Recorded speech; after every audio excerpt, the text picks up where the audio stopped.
We'd plunged even deeper into the haunted, forsaken heart of this monstrous toy factory. Ash, Poppy, Kissy Missy, and the doctor, who now existed only as a mind piloting one of his own mechanical abominations, his flesh long gone, perhaps torn away by the very nightmares he once created. We found ourselves face to face with Huggy Wuggy, a towering beast of blue fur and snapping teeth, pounding relentlessly at the lab door. Every blow shook the walls, echoing with the promise of blood. His eyes glinted with a mindless hunger, desperate to break through and devour us, to tear us limb from limb and feast on our terror. The instant Huggy smashed through, splinters spraying like shrapnel, a door across the lab yawned open as if beckoning us into a new layer of hell. We bolted, every footstep a frantic beat in a chase we could never win.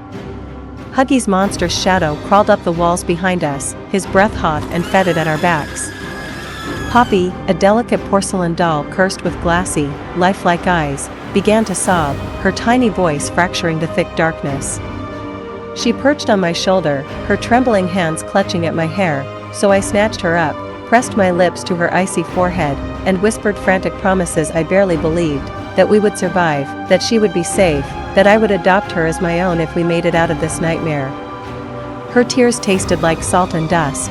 We ran for what felt like an eternity, the hallways twisting, the shadows lengthening, the whole place breathing with a malignant life.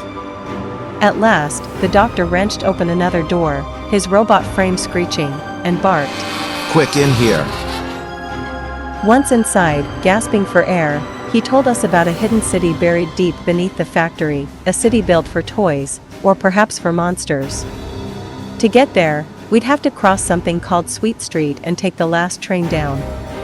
Poppy stared at him, her face frozen in shock. She'd never heard of this city, this underground kingdom, this secret world the prototype was building out of madness and mutilation. But now, at least, we had a plan.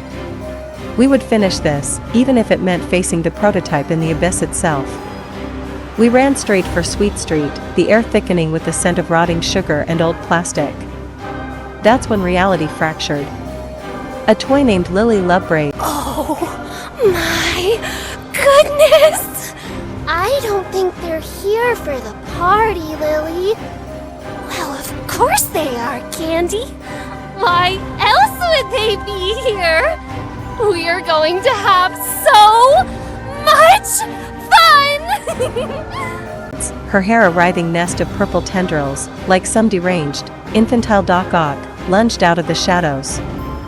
Her eyes were wide and empty. She snatched Poppy with too many hands and dragged her, screaming,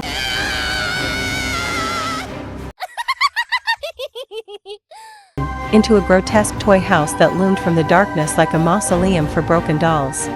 "Leave her. We don't have time for this." The doctor snapped, his voice metallic and cold. Kissy Missy bared her teeth at him, a low animal growl rumbling in her chest. "No way. I'm not leaving anyone behind." I shot back, my voice shaking. Me and Kissy barreled after them, smashing the toy house door off its hinges. Inside, Poppy sat trembling at a cracked table, now dressed in a frilly pink dress that looked stitched from flesh. Lily sat across from her, silent and staring, her hair coiling around the table legs. We crept closer, every instinct screaming that we should run. I yelled, "Get away from her, you creep!" The doctor stormed in, his robotic arms whirring, and sliced Lily clean in half with a spray of stuffing and something darker, stickier. Her hair fell to the floor in a purple, writhing heap. "This is how you handle toys around here." He spat, tearing the hair from her corpse. Move. We have to keep moving. I scooped up Poppy, her body shuddering, and we fled into the next nightmare. We dashed through endless, blood-splattered labs, the walls lined with dismembered dolls, until we finally reached the train station.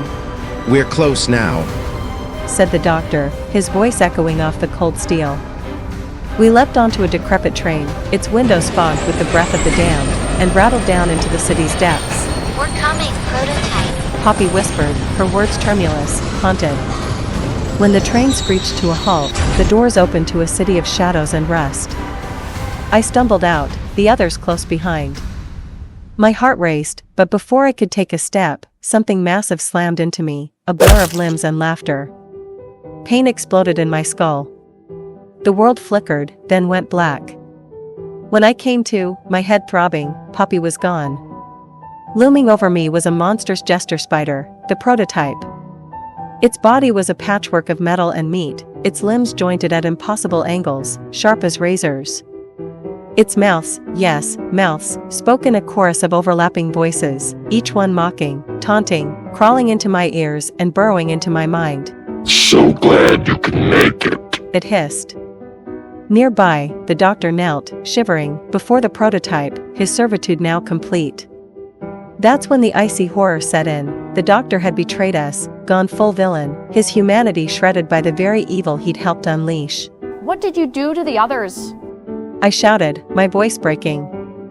The prototype grinned, its teeth like needles, its voices harmonizing in glee. The doctor is one of my most loyal servants. He's part of my elite hunters. Then, with a flourish, it added, Alright, time for the executions. They dragged out Kissy and Poppy, both bound, their faces contorted with terror. My stomach twisted into a knot of pure dread. Watch what happens to traitors, the prototype sneered, driving its needle fingers straight into Kissy's chest. Blood gushed, staining her pink for a gruesome red. She died instantly, her eyes wide with agony. No! Kissy! Poppy howled, her porcelain face streaked with tears that sparkled like broken glass. You monster! I screamed, but the prototype only laughed, a sound like breaking bones. It wrenched Kissy's head from her body and hurled it at my feet. Her face stared up at me, frozen in a mask of pain. I screamed until my throat bled. But the prototype wasn't finished. It seized Poppy and rammed her doll head into the torn stump of Kissy's neck, her tiny face now protruding from the gore.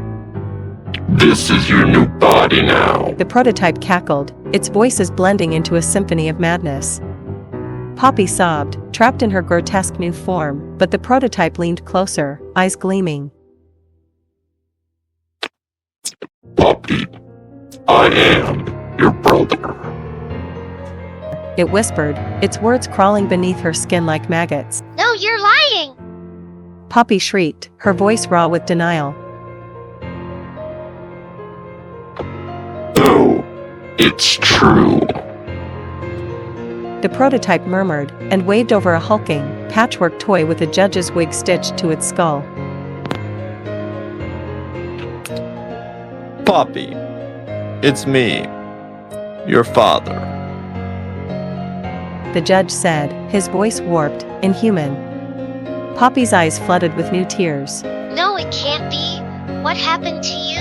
The prototype found me dead, the judge answered, his words thick with the weight of death and resurrection. but he brought me back in this toy body. I am Elliot Ludwig. I am your father. No way. Elliot Ludwig is the judge. I gasped, the horror curling in my gut. The factory's founder, driven mad by grief, had turned his own son into the prototype and his adopted daughter into a doll. This was a family stitched together by tragedy, betrayal, and flesh, the most twisted family I could imagine. As for your friend, The prototype said, turning its many eyes to me. we have special plans. Its needle fingers flexed, dripping something black and oily. No wonder you get away. I screamed, but the world spun, and darkness swallowed me whole. When I woke again, every inch of me ached, and something deep inside me felt broken, changed forever, as if the factory's evil had finally taken root in my soul. I was so small, barely more than scraps of fabric and stuffing, my hands soft and useless, just wisps of felt stitched together. I remember the cold, hollow feeling inside me, like I was always waiting for something terrible to happen. Then the prototype appeared, looming over me with that jagged, stitched grin and glassy, unblinking eyes. So how's the new body treating you? He crooned, his voice dripping with a cheeriness that reeked of hidden malice. Before I could even process his words, he rammed a filthy, cracked mirror inches from my face. The reflection froze my insides, if I'd even had any blood to run cold. I saw myself, a grotesque parody of innocence, a nightmare version of a Raggedy Ann doll, my seams bulging with stuffing, eyes crudely sewn on, a jagged smile carved across my face. My full name, Ash Curry, was stitched in thick, red thread across my chest. It looked almost like it was written in blood, bold and impossible to hide, a brand for everyone to see. I looked like I'd been torn apart and stitched back together by some deranged hand, patches of gore-red fabric clashing with sickly pale cotton, stuffing leaking from half-healed wounds. That moment shattered whatever innocence I'd clung to. In an instant, everything around me seemed to dissolve into shadow. Darkness crawled inside me, an oily, suffocating presence that transformed me from a helpless toy into something monstrous, something evil. I felt my mind twist and warp, my thoughts splintering, splattered like blood across the walls of my consciousness. I became one of the prototype's elite hunters, a haunted, mutilated doll with a hunger for fear. I could sense the others, grotesque toys with missing limbs, glass eyes rolling in cracked sockets, all of us bound to him, cursed to hunt and maim in his name.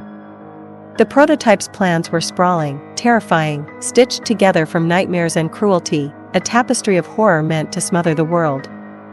And you know what? I didn't resist. I let the darkness consume me, let that perverse thrill course through my mangled limbs. The idea of helping him spread terror, of overtaking this pitiful, unsuspecting world, started to feel right. After all, what's left for a haunted, mutilated doll but to become the stuff of nightmares, to help the prototype fill the world with blood, broken toys, and screams in the dark?